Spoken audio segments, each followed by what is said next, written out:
I left the last video off telling you guys about me bringing my mom to the emergency room for the last time. You guys already know the outcome, obviously. But what went on in this last month of her life, I can't even put it into words. I really can't. I have a video below where I talk about what she went through, but I left out all the other shit that was going on around, what she was going through, and that's why I'm making these videos. She suffered in every way possible. I talked about her physical suffering from her illness in the other videos, but the mental suffering that she went through because of everything that was going on and her illness and this, to me, that's 10 times more painful, 100 times more painful. We're dealing with a person who didn't want to accept her diagnosis. My mom did that a lot through life. Her coping, sometimes her way of coping with things was to kind of pretend that they didn't exist. And there's a lot of people in my family like that. My brother's like that. I feel like he takes after my mom in a lot of ways because, I'm more like my dad, where I head on face things. And I just want to make this clear too. My dad passed away, and I know I don't talk about my dad that much. Because it was so long ago. I wasn't as close with my dad. My dad and I had a rocky relationship. He had a rocky relationship with all 4 of his kids. He was an alcoholic. My dad had a really fucked up upbringing, and so he just wasn't always the nicest person. He had a great heart, but he just, it was very hard to get along with him. Put it that way. And it doesn't mean I don't love him. I still love my dad. I helped him when he was sick. I was there for him. I brought him to his cancer treatments. I, did everything I could. We all did, though, collectively. And the experience of when my dad was sick and my mom was just so polar opposite. My dad himself, he carried us through his illness.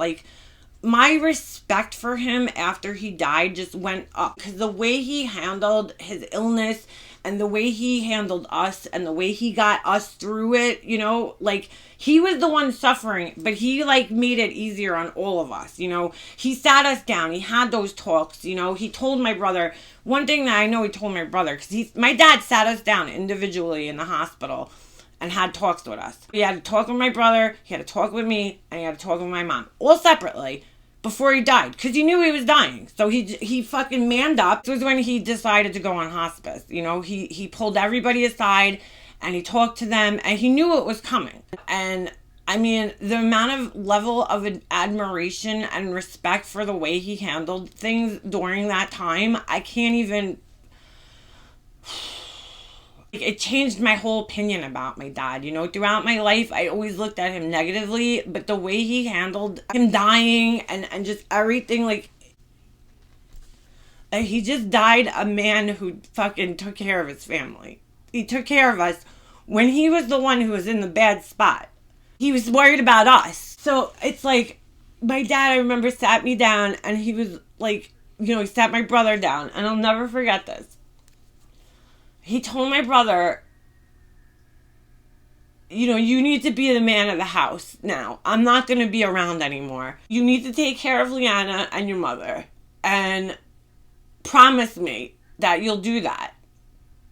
I heard him talking to my brother. And he's like, you're always going to be the man of this house. No, it doesn't matter. It doesn't matter if you move out. You come back and you help. You're the man of the family now. That's your spot. You're the man of the family. And my brother promised him he would. All right. Sorry. That's a real man. This is about to get so intense. You guys have no idea. My brother promised my dad that he would take care of us. I should have fucking known when my dad died, because he didn't stick to it. We lived at home when my dad died, and we were older. We were in our 20s. I was 25, so he was probably 28 or something, He started dating his ex when my dad was, sick. He moved in with her. And when my dad died, my brother honored his wishes. He would help my mom. He started mowing the lawn. Like, these are things my brother didn't do. You know, that was my dad's problem with him, I guess, was like, my brother was just fucking lazy and selfish his whole life. Like, there's no, you know, arguing that. He was.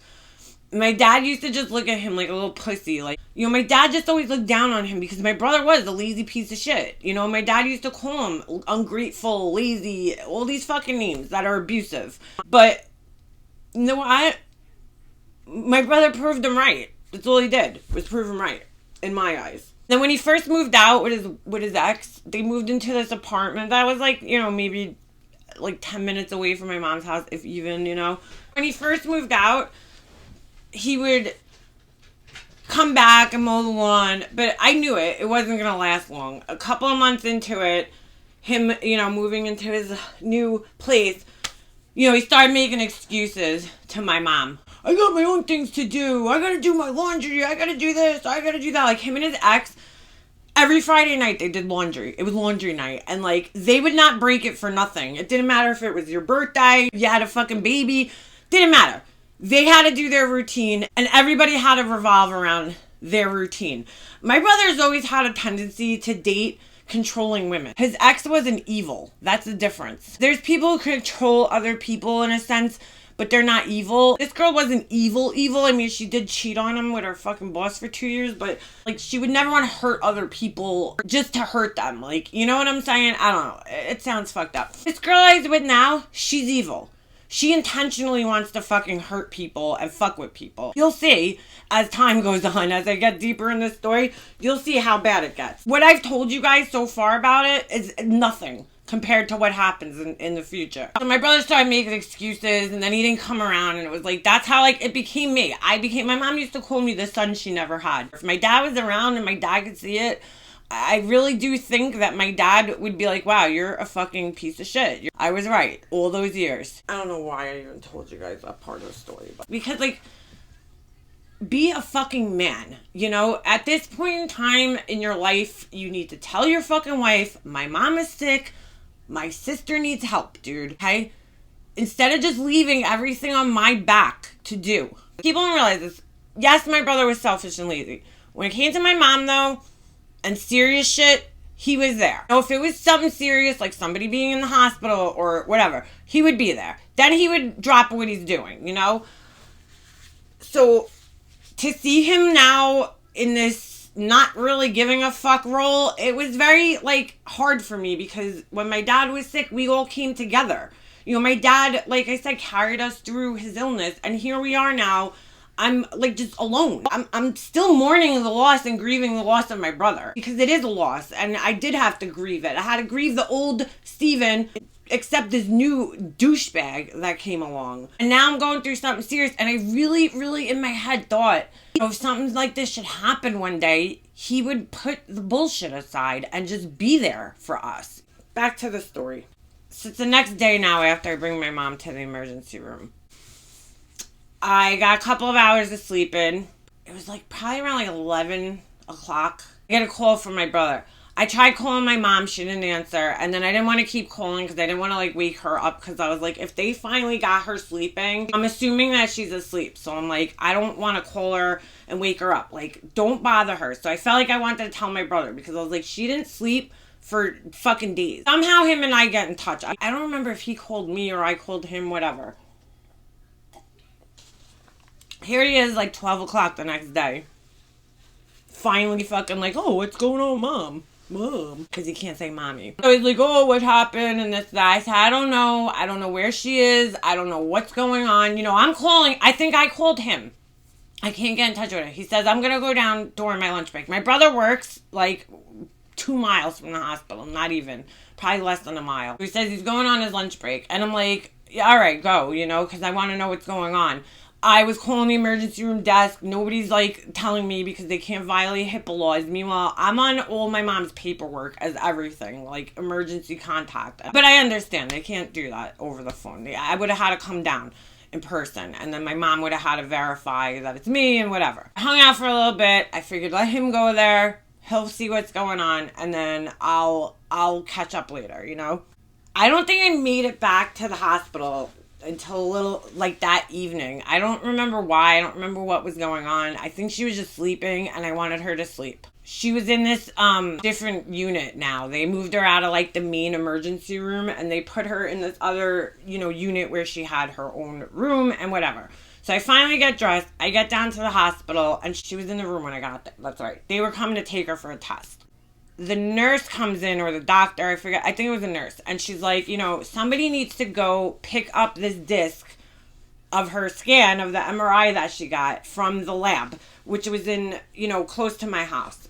Well, the hospital was close to my house. So I said, I'll go get it. I had to get my mom to sign a little note to give me permission. They took her up for a test and I went to go get this disc. She's a little bit better, but she was still in a lot of pain. But she was at least a little bit better, like this much. So I go down to the lab. They hand me this envelope and it has a disc in it and it has a piece of paper in it. I open the piece of paper up. I start reading it.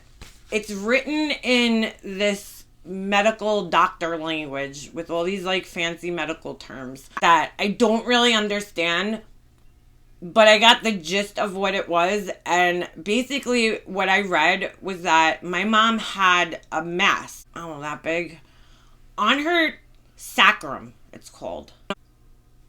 And I'm like, fuck, I have to go deliver this now and pretend I didn't see this because I don't want to. I knew it wasn't good what I read, but I didn't want to tell her because, again, it's in this medical language and I'm like 99% sure. There's that 1% that I'm like, maybe I'm wrong. Reading with the words I didn't understand, I still could tell that what it was saying. But I was like, you know what? It's not my place. I'm not a doctor. I'm going to wait for the doctor to come in, look at it, and talk to her. I get back to the hospital, and the first thing is I walk in, and I see my brother and his wife standing there. They're so fucking insensitive, about shit like this, that I didn't want him to see the disc and the paper. Because I'm like, he's a fucking idiot, and he's going to read this and think he fucking knows everything, and he's going to tell my mom. No. So let the doctors do it. And, in my head, responsibly, I felt like, it was better to just let the doctors tell my mom rather than me. I'm not going to play doctor here, I see them standing there and I kind of snuck over behind them, go to the desk, hand off the disc, and then I come in. My mom's like, oh, you got the disc? I'm like, yeah, I gave it to the doctor. It was hard to sit there and pretend because I know it's not good. I know what it says, even though it was in medical language. But again, that 1%, I was wrong. I didn't want to get everybody all crazy and up in arms and be wrong. I stayed at the hospital that night for, pretty late. I come home and the first thing I did, because I took a picture of that piece of paper with my phone, I open my phone up, I go get a notebook, and I sit down and I fucking decipher every single word in that note. Each word. I Googled the word, I wrote the word down, what it meant, and I wrote the paragraph. And it was exactly what I thought it was, that she had a mass few centimeters big on her sacrum, which is your tailbone. I'll show you guys a picture.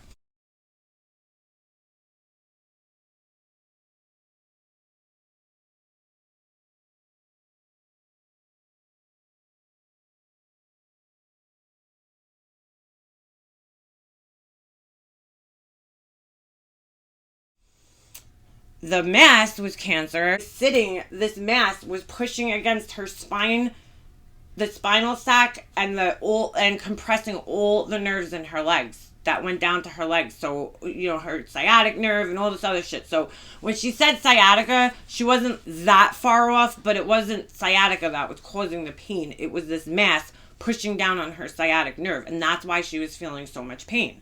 I'm just sitting there and I'm like, holy shit, dude.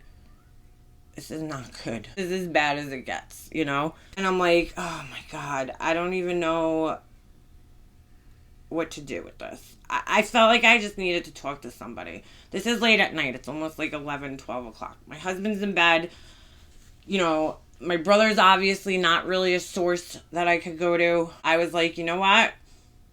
I am going to text my Aunt Debbie. I haven't talked to her in 6 months. But I was like, this is serious. This is really serious at this point in time. And I'm going to put the bullshit aside. Let's put the bullshit aside. I don't want to fight with these people anymore.